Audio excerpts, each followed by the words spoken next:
మన లైఫ్లో మనం ఫేస్ చేసే ప్రాబ్లమ్స్ వల్ల చాలాసార్లు అన్నీ వదిలే సన్యాసం తీసుకోవాలి అన్ని ప్రతి ఒక్క లైఫ్లో ఒకసారైనా అనిపించి ఉంటుంది. మనం చేసే జాబ్ కావచ్చు, లేదా రిలేషన్ కావచ్చు, లేకపోతే ఫ్యామిలీ రెస్పాన్సిబిలిటీస్ కావచ్చు.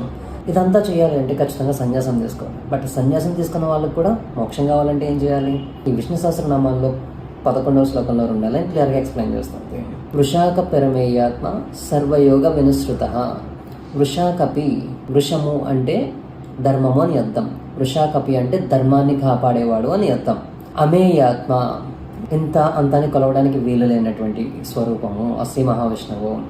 సర్వయోగ వినుసృత అంటే అన్ని యోగాల నుంచి, అన్ని బంధాల నుంచి విముక్తి పొందినవాడు అని అర్థం.